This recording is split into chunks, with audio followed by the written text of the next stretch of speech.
monde, si le sujet du design inclusif vous intéresse, vous avez moult places disponibles ici et apparemment, ce sont les poufs les plus confortables de Vivatech. Donc, essayez juste déjà les poufs, vous nous dites si c'est sympa ou pas et on va démarrer ce sujet qui est hyper concret et que vous pourrez appliquer dans la vie de tous les jours. Bonjour à toutes et à tous, donc je suis Claire Varlet et aujourd'hui je viens vous parler pas en tant que consultante senior en design thinking, mais en tant que vice-présidente du réseau diversité et inclusion d'IBM Consulting. Et donc je suis accompagnée de ma lead design inclusif, Cécile. Je te laisse te présenter. Bonjour à tous, donc oui, Cécile Lafan, lead du chantier design inclusif chez Rise. Et donc aujourd'hui on va parler du design inclusif. Et Claire va commencer par nous faire un petit overview de ce qu'on va voir aujourd'hui. Oui, merci beaucoup. Alors on va être hyper concret avec vous. Déjà, on va vous donner le b.a.-ba, la définition du design inclusif. Ensuite, on va passer la majorité du temps à vous donner des bonnes pratiques pour être un futur ou une future alliée du design inclusif. Et plein de ressources. Et restez à la fin, il y a un petit cadeau pour vous. Alors, déjà, les définitions. Quand on parle de design inclusif, c'est déjà une grande source de confusion. Est-ce que c'est une méthodologie? Est-ce que c'est une branche du design? Est-ce que c'est un pléonasme? Est-ce que c'est lié à l'accessibilité? Eh bien, on va voir ça tout de suite. Déjà, en fait, ce qu'il faut savoir, c'est que l'inclusion, c'est tout simplement tenir compte de la diversité. Et là, le design inclusif, c'est donc finalement un processus de création d'un produit ou d'un service qui tient en compte de toute la diversité des utilisateurs et des utilisatrices. Et finalement, quand on discute avec des designers, je ne sais pas si certains sont designers dans l'assemblée, et ben ils vont nous dire « Non mais t'es gentil, mais c'est un pléonasme le design inclusif. Moi, le design, je ne fais pas du design exclusif. » On est d'accord, mais en fait, on a tellement de problèmes aujourd'hui qu'on est obligé de faire l'emphase dessus et reparler du design inclusif. Et donc, en fait, ce qu'il faut savoir, c'est qu'on a plein de biais. Et on ne fait pas exprès, en fait, d'être exclusif. Mais c'est des automatismes. Et donc, le but d'aujourd'hui, c'est de prendre un pas de côté et d'y réfléchir un petit peu. Et donc, quand on parle de diversité, donc vous avez plein de caractéristiques ici, que ce soit les aînés, les régions éloignées, hein, parce qu'il n'y a pas que Paris, évidemment, les femmes et les hommes, tout ce qui est LGBTQIA+, faible alphabétisation, immigration, les personnes en situation de handicap, les origines ethniques, etc. La diversité de l'humanité, en fait. Donc c'est un sacré challenge, mais pas de problème, on va vous donner une petite histoire déjà. Je pense que très peu d'entre vous connaissent en fait la création du livre audio et pour qui et pour quelle raison il a été inventé.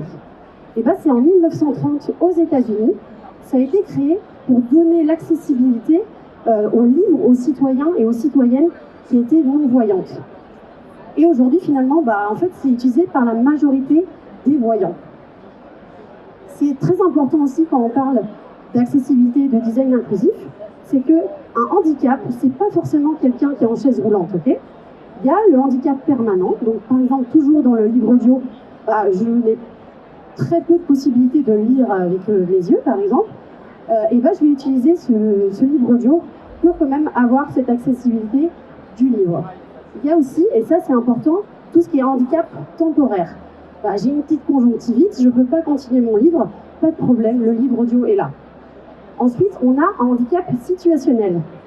J'ai mon bébé qui dort dans les bras et pendant 45 minutes, j'ai pas envie d'attendre à rien faire, donc je vais mettre mon casque et puis je vais quand même écouter mon livre audio. On a une grande partie aussi de la population qui est vieille, hein, mais ils sont là et on les aime. Et on a tous des vues basses et on a aussi de la fatigue visuelle. Au bout, on est vendredi soir, je pense que tout le monde n'a pas envie de lire un livre avec très peu de luminosité, et mettre un petit casque audio, c'est sympa aussi. Et alors, c'est vraiment un exemple tout à fait personnel. Moi, dès lors que je cuisine, je mets mon casque audio et je peux écouter mon livre. Donc voilà, le design inclusif, ce qu'il faut savoir, c'est dès lors qu'on commence à penser aux personnes qui ont le moins de possibilités, ça bénéficie à tout le monde. Et je pense qu'il y a une deuxième très bon exemple, c'est celui de la télécommande. Aujourd'hui, je crois que personne ici n'aurait envie de lever ses fesses du canapé pour changer de chaîne. Et bien en fait, la télécommande, comme le mode vibreur de nos téléphones, c'était pour les personnes en situation de handicap. Alors, sachant que l'inclusion répond à d'autres enjeux. Donc effectivement, il y a des obligations légales, mais je ne vais pas vous embêter avec ça, mais sachez que ça existe et que ça peut coûter cher. Mais ce qui peut coûter le plus cher pour les marques, c'est l'image de marque et tout ce qui est bad buzz. Évidemment, on a beaucoup d'attentes, surtout les jeunes, et on ne laisse plus passer certaines situations qui sont pas acceptables. Et il n'y a pas que du négatif, il y a certaines boîtes, je ne citerai pas la marque, mais c'est une poupée extrêmement connue qui en fait a failli disparaître et grâce en fait à l'enrichissement des gammes de toute sa collection a vraiment survécu. Notamment, c'est assez récent, ils ont rajouté une poupée qui a la trisomie 21. Okay, et ça, c'est important quand on parle de représentativité. Et la dernière chose qui est importante, si effectivement vous devez faire une mise en conformité de votre outil, notamment à cause des petites obligations légales ou d'un petit backlash sur les réseaux sociaux, et bien ça peut vous coûter très cher en temps et en ressources. On a mis c'est en moyenne 10%, ce qui n'est pas rien. Voilà, vous inquiétez pas, c'est fini sur la théorie. Maintenant, on passe à la pratique et vous allez voir, c'est hyper impactant. Cécile, je te laisse la zapette. Merci et merci à Claire. Donc aujourd'hui, on va vous montrer un peu quelque chose de plus concret et on va vous parler un peu de diversité et représentativité. Donc aujourd'hui, il y a un fait, c'est que de nombreuses personnes se sentent exclues. Donc, et notamment, on va commencer par le genre. Donc il y a 13% des jeunes Français et Françaises âgés de 18 à 30 ans qui ne se sentent ni hommes ni femmes. Et au-delà de ça, 1,7% des nouveau-nés naissent intersexes. Donc en fait, il y a cette binarité qui n'a plus lieu d'être. Donc il y a plein d'astuces pour pallier à ça. Oh, pardon, je vais dans l'autre sens.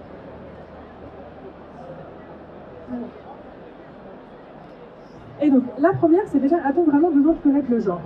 Donc, par exemple, si on prend l'utilisation d'un ordinateur, est-ce qu'on a besoin de savoir si c'est un homme ou une femme qui l'utilise? Non. Et par contre, si oui, l'utilisation va en dépendre. On a mis deux exemples, un peu les bonnes et les mauvaises pratiques. Donc, une mauvaise pratique, c'est le formulaire que vous voyez très souvent. Donc, est-ce que vous êtes un homme ou une femme? Et donc, ce qu'on vous conseille de faire, c'est soit d'ajouter plus d'options, ou bien carrément de les citer, et notamment d'ajouter les différents pronoms qu'on peut avoir. Donc, il, elle ou il. Et en parlant de pronoms, on vous incite également à les afficher en fait sur vos différents profils, que ce soit réseau entreprise ou réseau extérieur. Ça permet en fait de mettre un peu un climat de confiance avec tout le monde et que chacun puisse venir vous parler sans faire de suppositions ou sans faire de jugement. Ensuite, il y a également toujours les stéréotypes qu'on peut avoir. Et là, donc, on a tiré un peu de trait, on est parti sur les outils collaboratifs quand vous avez des participants. Donc, Fleur et SLCB se connectent, elles sont en rose. Martin se connecte, il est en bleu. Il y a plein d'autres façons de le faire, et donc du coup il y a par exemple l'identification en tant qu'animaux anonymes, mais au-delà de ça, on peut faire tout simplement, il y a avec les initiales ou quelques couleurs. Ensuite, on voulait donner un peu d'autres chiffres dans l'audiovisuel, parce que c'est quelque chose qui nous parle quand même à tous, et c'est quelque chose de très, très flagrant. On voit que dans la part de l'audiovisuel en France, les personnes perçues comme non blanches représentent 14% de la population. Donc c'est très faible en audiovisuel, mais c'est très faible et ça recule chaque année. C'était 16% en 2020 et 17% en 2019. Concernant les femmes, donc elles sont représentées uniquement à 39%, alors qu'elles représentent 52% de la population. Donc pour les personnes en situation de handicap, donc là le chiffre est vraiment infime, 0,8%, alors qu'elles représentent 20% de la population. Et si je peux compléter, pourquoi on a fait cette slide, c'est que on nous dit souvent, ouais, vous êtes gentils, on n'arrête pas de parler de ce sujet, on en a marre de parler des femmes, des handicapés, etc. C'est un vrai feedback qu'on a eu. Ben, en fait, ce slide montre que c'est important de le redire et de le rabâcher, puisqu'on voit bien que les chiffres diminuent et qu'on a tendance un petit peu à oublier les choses. Voilà, merci Claire. Et donc les chiffres diminuent, et au-delà de ça, ça a un vrai impact. Donc il y a Nisha Modi qui est une écrivaine et féministe, qui est d'origine indienne, et qui disait que moi j'ai grandi en regardant des films à l'eau de rose avec Meg Ryan. En fait, j'ai toujours cru que ça pourrait jamais m'arriver, parce qu'en fait, je ne suis pas de la même couleur, j'ai pas les cheveux comme elle, et donc en fait, je pourrais pas vivre tout ça. Donc ce qui est très faux, en fait, ça a vraiment un impact sur nos générations. Donc c'est pour ça que c'est très important, donc même au quotidien et même en entreprise, de vraiment prendre en compte nos plaies. On va avoir tendance à représenter vraiment des personnes qui nous ressemblent, mais vraiment ce que disait Claire au début, sans faire exprès, parce que c'est ce qui nous entoure, donc on va représenter ce qui nous entoure. Donc là, de la même façon, on a tiré le trait avec uniquement un groupe d'hommes qui se ressemblent un peu. Donc ce que je vous incite à faire, c'est vraiment de prendre des images et de faire bien attention à ce qu'il y ait des hommes, des femmes, des personnes en situation de handicap, qui est vraiment toute cette représentativité qu'en fait on croise au quotidien. Évidemment, nous n'avons rien contre les hommes. On vous aime beaucoup. Évidemment. Et donc ensuite, il y a aussi le fait, les utilisations des émoticônes. Alors là, je parle bien de communication en entreprise. Quand vous communiquez sur vos réseaux, vous utilisez la couleur qui vous convient, celle que vous préférez. Mais en entreprise, il est également intéressant d'utiliser des smileys qui sont un peu plus diversifiés. Donc les personnes en situation de handicap, des couleurs différentes. En fait, ça permet vraiment de représenter tout le monde dans l'entreprise et de pouvoir inclure tout le monde. Donc ça, c'était vraiment pour la représentativité et diversité. Là, ce qu'on aurait aimé faire, c'était vous mettre un peu en empathie avec plus tout ce qui concerne le handicap et l'accessibilité. Donc il y a différents troubles, comme vous connaissez sans doute, que ce soit de la vision, de l'audition, moteur, cognitif ou psychique. On ne va pas rentrer dans le détail de chacun, mais on va commencer par celui de la vision, en vous donnant un exemple du daltonisme. C'est peut-être quelque chose que vous connaissez tous, ou vous connaissez peut-être même quelqu'un, parce qu'il y a 8% des hommes en France qui sont atteints de daltonisme. Donc c'est énorme. Donc autour de nous, là, il y en a certainement plusieurs. Et donc on voulait montrer deux images. Donc à gauche, l'image d'une personne sans trouble, et à droite, avec un trouble type daltonisme. Donc en fait, on voit la même photo. Donc il n'y a pas de souci, on va voir que c'est des feuilles, on va bien comprendre ce que ça représente. Mais par contre, si vous voulez faire passer un message et qu'à gauche, on est plus sur un événement qui va se passer en automne, un autre en printemps, en fait, le message va être impacté. Donc là, il y a vraiment un enjeu là-dessus aussi, pour bien prendre en compte ça. Et donc, au-delà de la photo, nous, ce qu'on vous propose, c'est notamment d'utiliser, par exemple, pour les couleurs, des motifs. Donc là, on voit bien pour une personne sans trouble, on a toute la palette. Pour une personne avec un daltonisme, le vert et le bleu vont être perçus plutôt comme du mauve. C'est très compliqué quand on a une carte, ou même on l'a illustré ici quand on a un graphique. En fait, on ne va pas pouvoir différencier la valeur 2 ou la valeur 3. Donc, de la même façon, on peut donc ajouter les motifs, ou bien, même dans les légendes, que vous utilisez peut-être régulièrement, les mettre directement à côté des couleurs. Ensuite, on voulait vous mettre un peu en empathie avec des personnes atteintes de dyslexie ou de troubles 10. C'est des troubles spécifiques au langage et à l'apprentissage. Et ici, je vous invite à lire la définition de qu'est-ce que la dyslexie. Vous voyez bien qu'une personne dyslexique va avoir du mal parce que les lettres peuvent être confondues avec d'autres, ça change. Donc, même si la personne fait des efforts, en fait, elle ne pourra pas. On le voit bien, c'est compliqué. Elle va pouvoir faire des erreurs. Donc, elle va commettre des petites erreurs comme ça. Et il faut savoir que 6 à 8% de la population peut être atteinte de troubles 10. Et ça peut même être plus parce que la plupart ne sont pas détectés aujourd'hui. Et donc pour ça, il y a des astuces également, donc des bonnes pratiques principalement sur tout ce qui est typographie, et notamment avec ou sans sérif. Je ne sais pas si vous êtes familier avec ça, mais donc avec sérif, c'est quand on a un petit empattement en bas des lettres. Ça, c'est plutôt privilégié pour des supports papier. Et quand on n'en a pas, donc sans sérif, c'est privilégié pour le digital. Il y a également une typographie dédiée au panneau dyslexique, qui est une typographie qui est une fonte gratuite, disponible sur Internet. Donc voilà, quand on sait que quelqu'un est dyslexique dans l'équipe, pourquoi pas ne pas simplifier en fait la lecture, et on voit bien que l'empattement en fait, sur certaines lettres est un peu grossi et permet de poser un peu plus la lecture. Vous avez vu tout à l'heure, ça bougeait. Là, ça permet vraiment de se poser et de pouvoir mieux distinguer les lettres. Il y a également la taille du texte. Et ça, c'est valable donc, pour les personnes qui ont des troubles, même pour des personnes voilà, qui voient moins bien, tout simplement, qui portent des lunettes. Et en plus, utiliser des fonts plus grandes sur le PowerPoint simplifie aussi d'avoir des slides plus légères et plus faciles à comprendre. Donc taille 16 quand on écrit 100 gras et taille 14 en gras. Ensuite, il y a tout le contraste. Et de la même façon, donc là, certaines personnes pourront le lire en entier, le contraste est fait. Certaines personnes ne pourront pas. Donc, je vous incite vraiment à faire attention aux couleurs. Il y a plein d'outils là-dessus pour nous dire à quel moment il faut plutôt du blanc, à quel moment il faut du noir. Donc voilà, il y a plein d'outils pour vous aider. On peut en reparler si vous le souhaitez.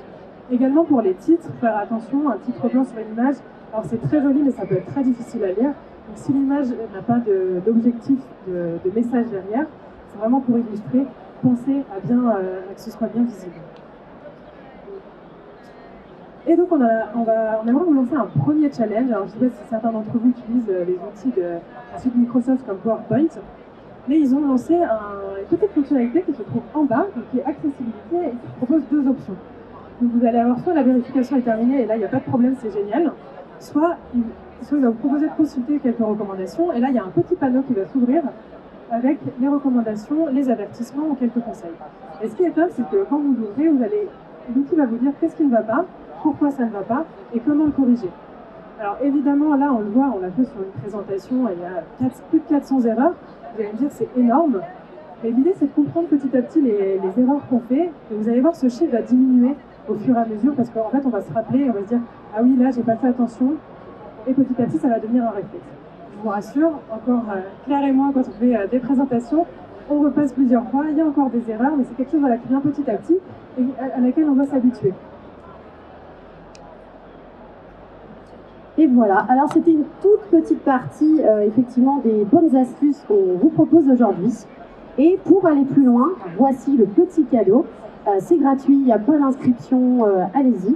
Vous pouvez soit faire avec le QR code, vous pouvez flasher le QR code et ça vous emmène directement sur le livre blanc du design inclusif qu'on a créé avec le réseau RISE, le réseau diversité et inclusion d'IBM Consulting.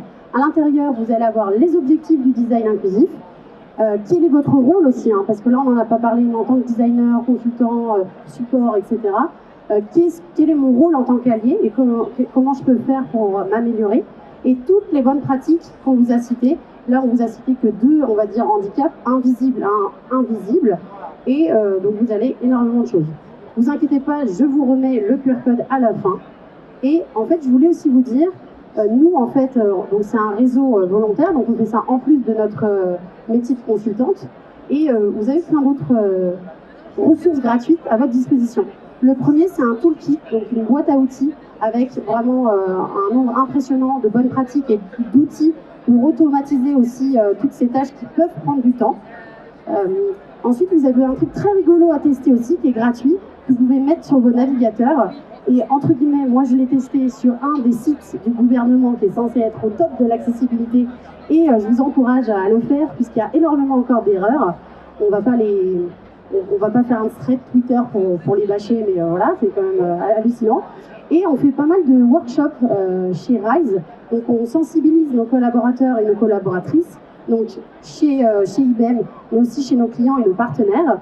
Et on fait aussi des ateliers de mise en situation thématiques où typiquement on apprend comment on fait pour rendre notre PowerPoint inclusif, accessible, etc. Avec des jeux, etc. Si vous faites partie de réseaux notamment, n'hésitez pas à nous contacter. Si vous avez des réseaux diversité inclusion dans vos entreprises, n'hésitez pas à nous contacter aussi. Donc je fais un big up à l'équipe de RISE. Donc on est environ 30 membres dans l'équipe cœur. Chaque année on travaille sur 3 sujets. Donc cette année c'est évidemment le design inclusif. Nous avons le handicap et la neurodiversité. Et le troisième, évidemment, l'équité homme-femme. Et donc, on fait des conférences. On a déjà 4 conférences chez nos partenaires et en interne. Et donc, nos missions chez RISE, c'est évidemment faire rayonner nos actions et nos messages dans l'écosystème IBM et chez nos clients et partenaires. Donc, n'hésitez pas à nous contacter. Et si vous avez des questions, n'hésitez pas, on est là aussi pour y répondre. Merci beaucoup. Merci à tous.